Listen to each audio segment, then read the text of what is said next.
इस वीडियो में हम करेंगे इंजीनियरिंग मैकेनिक्स, बिल्कुल बेसिक से, जो कि कॉमन होगा सारे ब्रांचेस के लिए जो भी इंजीनियरिंग फर्स्ट ईयर में है। और ये सारी यूनिवर्सिटीज़ में कॉमन होता है सिलेबस मोटा मोटी। तो इस वीडियो में हम देखेंगे इंट्रोडक्शन टू मैकेनिक्स। तो इंजीनियरिंग मैकेनिक्स होता क्या है?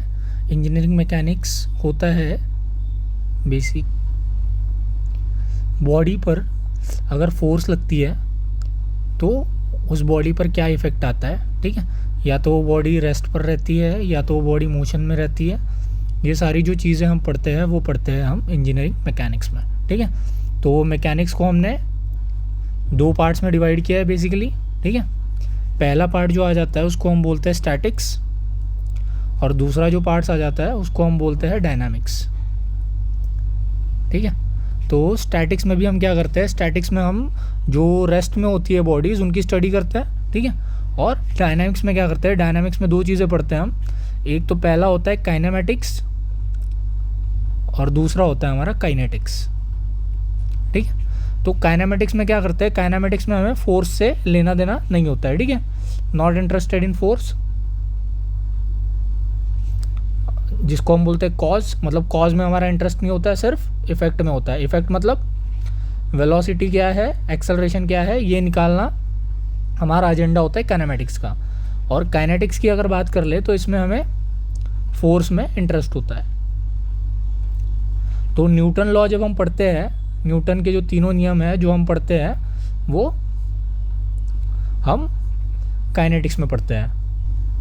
और इन्हीं सारे प्रिंसिपल्स को स्टैटिक्स के और डायनामिक्स के जब हम रियल वर्ल्ड में अप्लाई करते हैं, ठीक है, मतलब जैसे हमें ब्रिज बनानी हो तो हम उसमें अप्लाई करेंगे, तो उसको हम बोलते हैं अप्लाइड मैकेनिक्स या इंजीनियरिंग मैकेनिक्स, ठीक है। दोनों नाम एक ही सब्जेक्ट के, अप्लाइड मैकेनिक्स या इंजीनियरिंग मैकेनिक्स।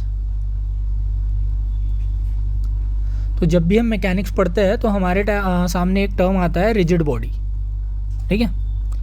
तो रिजिड बॉडी बेसिकली होता क्या है, कोई भी अगर मैं एक बॉडी ले लूँ और उसमें दो पार्टिकल ले लूँ तो इन दो पार्टिकल के बीच में का डिस्टेंस अगर चेंज नहीं होता है, ठीक है, मतलब distance between two particles in a body never changes, तो उस बॉडी को हम क्या बोलते हैं, उस बॉडी को हम बोलते हैं रिजिड बॉडी, ठीक है। और रियलिटी में कोई भी बॉडी रिजिड नहीं होती है, ठीक है। No body is perfectly rigid in real. अब इसके बाद अगली चीज़ आ जाती है हमारी स्केलर्स और वेक्टर्स, ठीक है। स्केलर्स और वेक्टर्स क्या होते हैं, स्केलर्स एंड वेक्टर्स। तो सबसे पहले बात कर लेते हैं स्केलर्स की। तो स्केलर्स ऐसी क्वांटिटी होती है जिनका सिर्फ हमारे लिए मैग्नीट्यूड इंपॉर्टेंट होता है, मतलब जिनको डिफाइन करने के लिए हमें सिर्फ मैग्नीट्यूड चाहिए होता है, ठीक है। जैसे मेरा मास हो गया, वॉल्यूम हो गया, ठीक है, एक्सेट्रा। और वेक्टर ऐसी क्वांटिटी होती है जिसको डिफाइन करने के लिए मुझे मैग्नीट्यूड और डायरेक्शन दोनों स्पेसिफाई करना पड़ता है, मैग्नीट्यूड एंड डायरेक्शन बोथ, ठीक है। तो इसका एग्जांपल क्या होगा, इसका एग्जांपल हो जाएगा मेरा फोर्स हो गया, वेलोसिटी हो गई, टॉर्क हो गया, और भी बहुत सारी चीज़। अगली जो चीज़ आ जाती है वो होती है हमारी fundamental and derived units. Fundamental units and derived units, ठीक है। तो फंडामेंटल यूनिट्स ऐसे यूनिट्स होते हैं जिनको हम दूसरे के टर्म्स में रिप्रेजेंट नहीं कर सकते। We can not express them in terms of other quantities, ठीक है।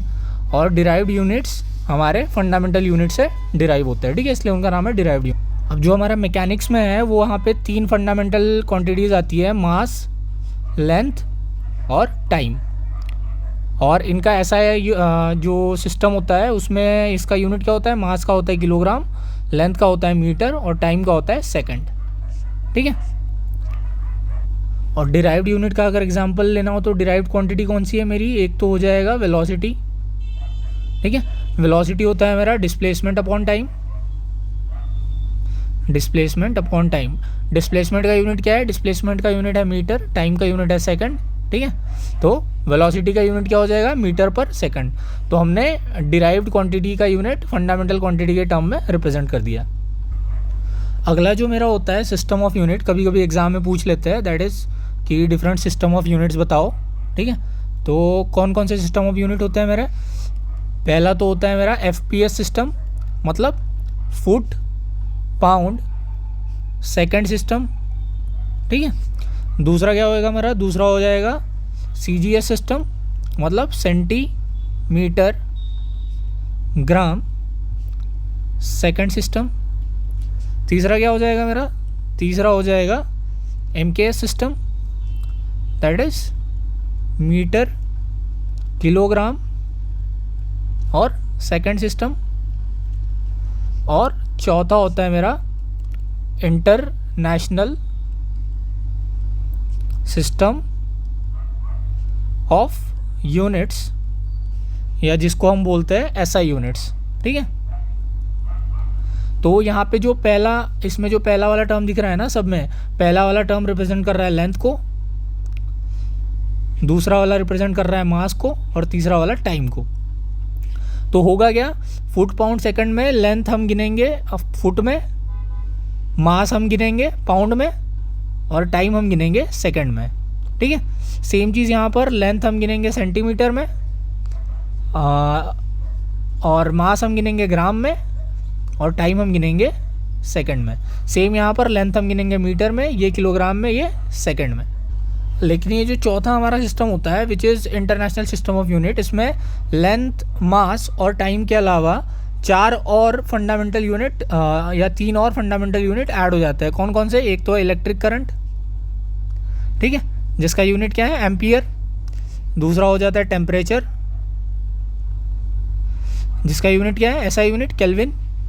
और आखिरी हो जाता है मेरा ल्यूमिनियस इंटेंसिटी, ल्यूमिनस इंटेंसिटी, जिसका यूनिट मेरा हो जाता है कैंडेला,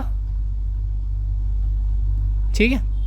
इसको ठीक से लिख देता है, ये हमारा है कैंडेला, CANDELA। तो अगर आपके पास क्वेश्चन आता है पेपर में, तो आपको इस टाइप से ही लिखना है कि पहले तो 4 सिस्टम ऑफ यूनिट होता है, ठीक है। पहला वाला हमेशा लेंथ को रिप्रेजेंट करता है, दूसरा मास को, तीसरा टाइम को, और इंटरनेशनल सिस्टम ऑफ यूनिट में 3 और नए वाले चीज़ें ऐड हो जाती है लेंथ, मास और टाइम के अलावा, इलेक्ट्रिक करंट, टेम्परेचर और ल्यूमिनस इंटेंसिटी। इस वीडियो के लिए इतना ही। अगले वीडियो में हम समझेंगे फोर्स और ट्रांसमिसिबिलिटी के बारे में, ठीक है, ट्रांसमिसिबिलिटी, ठीक है।